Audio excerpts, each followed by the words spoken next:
Bhavin millennium garba group દ્વારા આવનારા 4 મહિના દરમિયાન દરેક તહેવારોની પણ અલગ રીતે ઉજવણી કરવામાં આવે છે. તેના ભાગરૂપે આ વખતે ઉદ્ઘાટન પ્રસંગે મહાદેવ ભગવાનની કૃતિ પણ તેમના દ્વારા ખાસ બનાવવામાં આવી હતી, જે ખેલૈયાઓમાં ખાસ આકર્ષણ જમાવ્યું હતું. આ ઉપરાંત BMGTના સંચાલક ભાવિન કડીવાલાએ જણાવ્યું હતું કે હું 28 વર્ષથી આ ગરબા શીખવાના ક્લાસીસ ચલાવું છું.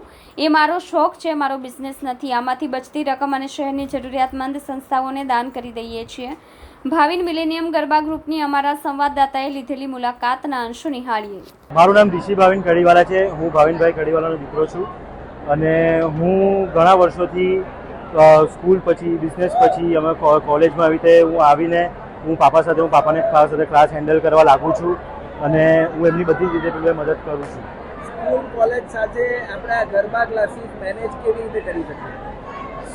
સ્કૂલ કોલેજ સાથે ગરબા ક્લાસ મેનેજ કરવાની સ્કૂલ કોલેજ સાથે મને તો જરૂરી લાગે, કેમ કે ગરબા જ એક એવો એક સોર્સ છે મારા માટે કે અહીંયા આવીને હું રિફ્રેશ થાઉં, અહીંયા આવીને રમું, હું મ્યુઝિક પર પેલું ખોવાઈ જાઉં ને હું ગરબા કરી શકું. અને હું બહુ બધા જણને હું જોઉં છું કે લોકો આખા દિવસનો પેલો સ્ટ્રેસ અહીંયા કાઢવા આવે છે, કે અમુક પેલું ફિટનેસ માટે આવે છે કે ગરબા રમીને વજન ઉતારે, અમુક એમ કે કોઈને મળતા મૂકતા નહીં હોય પણ અહીંયા આવીને અમુક જણાને મળતા હોય તો એ લોકોનો દિવસ સારો જાય, એ લોકોનું લાઈફમાં શું ચાલતું હોય, બીજાની લાઈફમાં શું ચાલતું હોય એ લોકોને જાણવા મળે. અને બીજી વસ્તુ એ જ કે હમણાં વેસ્ટર્ન કલ્ચરથી લોકો પાછા પેલું ધાર્મિક લોકો થવા માંડેલા છે અને એનાથી હું બહુ ખુશ છું કે હું પોતે પણ એવા માનું કે આપણે આપણું ઇન્ડિયન કલ્ચર છે તે છોડવું નહીં જોઈએ. એ આપણા રૂટ્સ છે, એ આપણે નહીં જવા દેવાય. એક યંગસ્ટર તરીકે તું જ્યારે ફાસ્ટ એક સાથે રાઉન્ડમાં ફરે છે ત્યારે તને અંદરના તારા ફિલિંગ્સ કેવા હોય? એ તો મ્યુઝિક પર જ ચાલતું હોય, મને પણ નહીં ખબર પડતી હોય કે મ્યુઝિક પર મને ક્યારે કરવાનું મન થાય ક્યારે નહીં કરવું. એ એકદમ ખોવાઈ જાય ને ત્યારે બધી વસ્તુ થાય. આ રમો તો 4 મહિના, એ 4 મહિનામાં તમને 4 મહિના પછી જે 8 મહિના તમારે કાઢવાનો એ કેવી રીતે કાઢો? એ બહુ જ અઘરા હોય. અમે તો પેલું એમ જ્યારથી એ પતે ત્યારથી અમે હવે ક્યારે બીજા 8 મહિના કેવી રીતે નીકળશે, શું કરશું. પહેલા 2-3 મહિના તો એના જ એમ થાય છે કે હવે કરવાનું શું, રાત્રે એકલું લાગવા માંડે ને એવું બધું. એટલે આની જ અમે રાહ જોતા હોય કે બધાને રોજનું મળવાનું થાય. આ વર્ષે કયા નવા સ્ટેપ લઈને આવ્યા?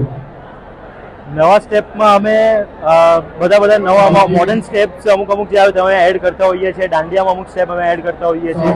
દાંડિયા કલ્ચર જે એક ટાઈપનું પતી ગયેલું હતું તે પાછું અમે રિવાઇવ કરવાની ટ્રાય કરી છે અને ઘણું બધું થયું પણ છે. મેસેજ એ જ કે મોડર્ન જે હમણાં મોડર્ન બધા છે અમારામાં 50% યંગસ્ટર ક્રાઉડ આવે છે. એટલે એ જોઈને એ જ વસ્તુ છે કે હવે લોકો વેસ્ટર્ન પરથી એમ હવે છોડીને આપણું જે ઇન્ડિયન કલ્ચર છે તે લોકોને ખબર પડે છે કે આ કેટલું ફાઇન છે, કેવી રીતે બધા રહી છે. અને હું બી એ જ કહું છું કે બધા આનાથી જોડાવું જ જોઈએ. મારું નામ અમી ભાવિન કડીવાલા છે. ભાવિન કડીવાલાની વાઇફ છું. આ BMGG ગરબા ક્લાસ હું, ભાવિન, મારો દીકરો, અમે બધા અને બીજા બધા ઘણા બધા અમારી સાથે જોડાયેલા છે. અમે બધા મળીને આ ગરબા ક્લાસ ચલાવીએ છીએ. અને આની સાથે લાગણીઓમાં એવું છે ને કે આખું વર્ષ એક રાહ જોતા હોઈએ કે ક્યારે પાછું મે મહિનો આવે, જૂન મહિનો આવે અને અમારા ગરબા ક્લાસ સ્ટાર્ટ થઈએ, અહીંયા બધા લોકોને મળીએ, નવું જાણીએ, નવું જણાવીએ, નવું શીખીએ, નવું શીખવાડીએ. બસ આ જ એક બધું એ છે કે લોકોને મળવાનું થાય, બધા ભેગા થાય ને લોકોમાં ગરબા ક્લાસ આજે અત્યારે વેસ્ટર્ન કલ્ચર તરફ બધા સંસ્કૃતિ યુથ એકદમ વેસ્ટર્ન કલ્ચર તરફ જઈ રહ્યું છે અને ગરબા કરવા માટે અને આ બધી થીમ જે ધાર્મિક થીમ કરીએ તો એ લોકોને પણ આપણે આપણા હિન્દુ કલ્ચર સાથે જોડી રાખીએ. એના લીધે અમે આ બધી થીમ કરીએ છીએ. અને ગરબાનો એક હેતુ પણ એ જ છે કે લોકો જોડાઈ રહે, કે આપણી ધાર્મિક કલ્ચર સાથે લોકો જોડાઈ રહે.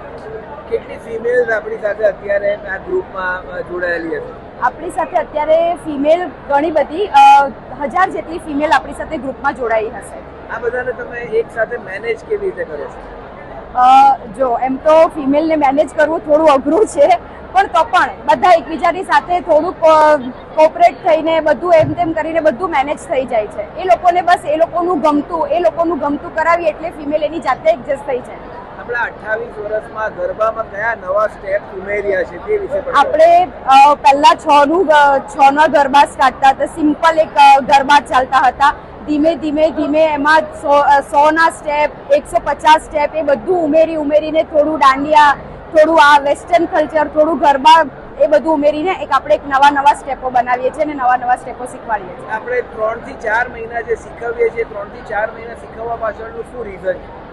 આપણે 3 થી 4 મહિના જે શીખવીએ છીએ એક વસ્તુ છે, મેં તમને આગળ જ કીધું કે એ બાને લોકો મળે, એકબીજા સાથે મળે, નવા લોકો સાથે મળવાનું થાય, થોડું જાણવાનું થાય, થોડું જણાવવાનું થાય.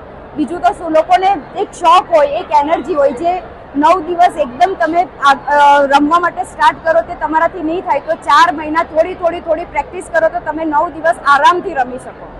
સુરતના શહેરીજનોને શું મેસેજ પાઠવશો? સુરતના શહેરીજનોને એ જ મેસેજ પાઠવશું કે જે ગરબા ક્લાસમાં તમે જાઓ છો, ત્યાં તમે ગરબા ક્લાસમાં હિન્દુ સંસ્કૃતિ શીખવા જાઓ છો, તો ત્યાં એ પ્રમાણે અનુરૂપ થઈને તમે એ શીખો, લોકોને એના માટે અવેર કરો, આવો ને બધા સાથે જોડાઓ.